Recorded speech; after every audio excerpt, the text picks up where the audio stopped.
Providing grants to small organizations is what AmplifyChange does well. Most of our grants are small grants to grassroots organizations. We also support SRHR movements, supporting linkages between smaller and larger civil society organizations working together. We are seeing that across the world, new movements are emerging, existing movements are diversifying and growing, and dormant movements are being re-energized. The Humsafar Trust is a network of community-based organizations in India supporting the health and human rights of sexual minorities. When we talk about more inclusive and more stronger SRHR movement, we are talking about equal rights. We are talking about laws that protect all marginalized groups. We are talking about social acceptance of different populations.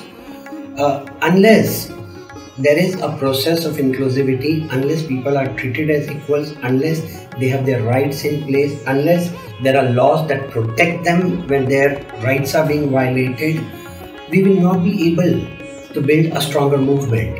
Why do we need strong, more inclusive movements for SRHR? We have built stronger and more inclusive movements for SRHR in India by bringing the communities on board. This project is not being implemented by Amplify Trust alone. It is in partnership with InfoSem, which is the Integrated Network for Sexual Minorities, which is about 110 community-based organizations in the country.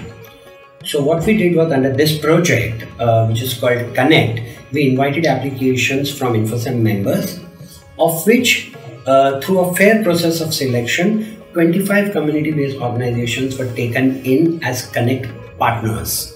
Now, these 25 organizations are from 5 regions of the country. How is the project responding to current challenges in India? We did a national level consultation and recommendations were made to bring about changes in the transgender bill that is in the parliament and up for approval. So our idea was that the communities come together and make recommendations that would make the bill stronger. And that the earlier proposed bill shouldn't get passed as it is. And these recommendations were also accepted by the standing committee. The development of new evidence is a fundamental requirement for re-energizing and sustaining the growth of movements. The Gender Studies and Human Rights Documentation Center has used its network grant to prepare a report on school-based sexual violence in Ghana. This is the first of its kind, a report on a study of school-based sexual violence in Ghana. So this is an evidence to demonstrate that in Ghana the issue persists and something has to be done about it.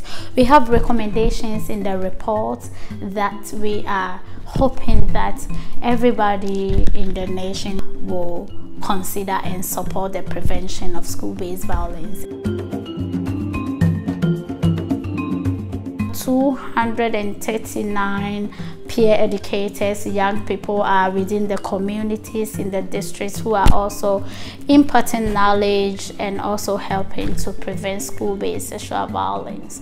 We have about 60 state agencies who are partners of the project and who are also supporting cases, referral, and also collaborating with other state agencies to help prevent school-based sexual violence and sexual violence in general within the communities and the nation.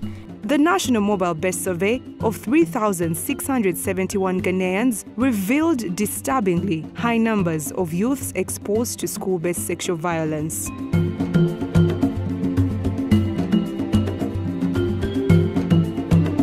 We are happy that our project is renewed with AmplifyChange grants.